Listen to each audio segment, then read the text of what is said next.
My message is thank you, veterans, for risking your life to make this a free country. I wish I could meet you in person at the VA hospital. Hope you all get well and have a great day. We're at Dixie Elementary and we are working on veterans cards to give to the VA hospital. When we do these veterans cards, it shows how much we care about the veterans. This is a collaborative and a program that we do in conjunction with Congressman John Yarmuth's office. What he is as a congressman and what his role is, and then secondarily how he supports veterans and the importance of what veterans do for our country. Well, thank you very much. It's great to be here with you this morning. How many of you know somebody who served in the armed forces? Wow, just about everybody. Well, it's not a hard sell then to get you to be willing to do something that's so nice. Because they serve us and they give us freedom. Because they risked their life for us. I wouldn't be here if it weren't for them. They served in the military all in all, and they should feel appreciated for what they've done. Okay, good morning, Dixie Elementary students. Good morning. I'm going to turn this off because I think you can hear me. It doesn't stretch really far. So, it is my privilege to be here with you this morning for a very special occasion. So, you are our 4th and 5th graders. You are our students that are going to go on to middle school and to high school to represent Dixie Elementary. You are also 4th and 5th graders that dive deep into the social studies standards and connect what we do in social studies and develop an appreciation for our veterans and how our veterans serve this country. Can everybody here remember when we had our Veterans Day program? Yes. We had a speaker out from Congressman Yarmuth's office. Sarah was her name. And can anybody remember what branch of the military that she served in the back? The Marine Corps. Very good. Excellent memory.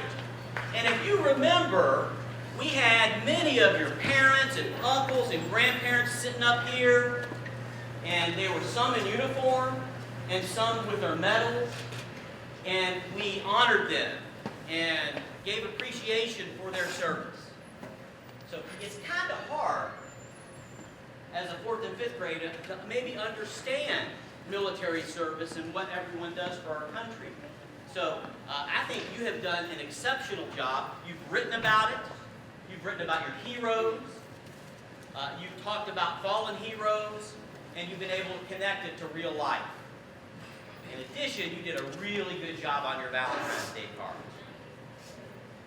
So, in a moment, I'm going to introduce Congressman Yarmuth, and he is going to talk with all of you for a little bit, and then we're going to release most of you back to class, and then those of you that are staying, about 25 or so, we're going to work on the back tables with the Congressman as you develop more Valentines to take to the Veterans Administration, which Congressman Yarmuth is going to do today.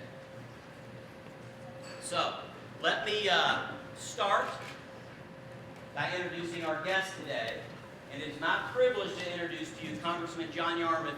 He's in his 5th term representing the state of Kentucky. He is a big advocate for improving education. Has done tons for expanding affordable health care to Kentuckians. And just is a huge advocate for what we do and loves being with kids. If I could probably say what his 2 favorite things are, would be kids and education and veterans. So, without further ado, I'm going to introduce to you Congressman John Yarmuth.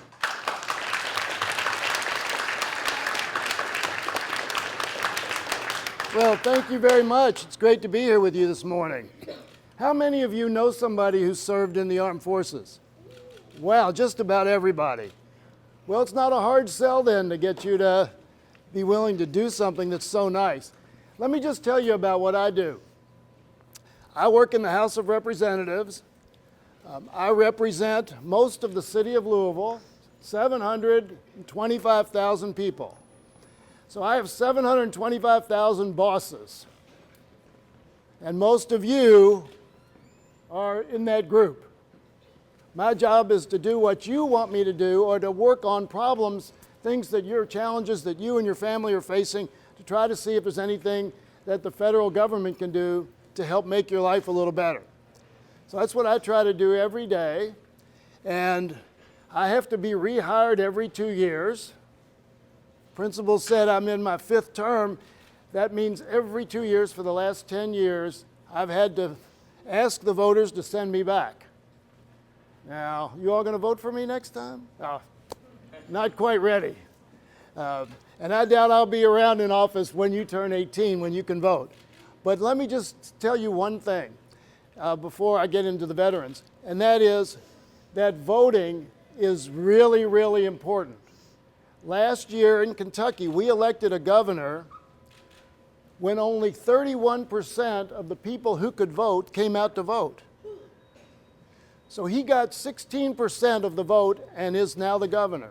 Now, whether or not that doesn't necessarily mean he won't do a good job, but it means that almost 7 out of 10 people who could vote decided it wasn't worth their time. And I can assure you that it's worth their time. And it should be worth your time when you get to be 18. Anybody have any brothers or sisters who are 18 yet? Good. Well, you tell them all they better get out and register and get out and vote, because this year we're going to elect a president and a senator from Kentucky and a congressman and a lot of people who work in state government in Frankfort who work on different problems, sometimes the same problems at a different level. So it's really, really important to vote. The veterans that we're talking about today are the people who put their lives on the line to make sure that we have the kind of democracy we have. You've all probably learned that in school, all right? Time and time again over history, there have been people who wanted to take this country down so that we didn't have the kind of freedom that we have. And part of that freedom is the freedom to choose the people who lead us. So we owe so much to our veterans and their families. Anybody here who had a family member who was sent overseas? Fair amount. So you know how tough it is on your families. When your father or mother or brother goes overseas, is away for a long time, the stress that that puts on your family, and all of you who don't have families in that situation should understand that. How would you feel if your mother or father went away for a year at a time? Wouldn't be very much fun. But that's the sacrifice that so many of our families make. And in fact, it's less than 2% of eligible age citizens actually serve in the military. So it's a relatively small group of people who are making that kind of sacrifice for us. Sacrifice so you can go to school, sacrifice so your family can work and earn a living, all sorts of sacrifices. So when you do what you're doing, what you've been doing by making Valentines for the vets, what you're doing is showing them how much you care about them and thank them for the sacrifices they're making.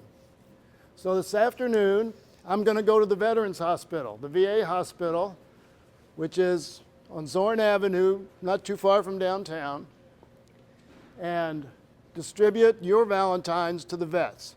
And I'm going to tell them all that these were the kids at Dixie Elementary who care about them and who wanted to make sure that they had Valentines on Valentine's Day, because a lot of them don't have families. So thank you all for doing that. It's really, really nice. It's very thoughtful, and it's a real good way to show how good citizens that you are. And 4th and 5th graders can be great citizens just like adults can be. And you're showing that you understand that, and we really appreciate it. So thank you all very much, and have a good week, a good year. And those of you in the 5th grade, when you move on next year, have a good time in middle school. Be new challenges for you. Anyway, thanks again. Thanks for having me here, and I greatly appreciate what you've done. Thanks.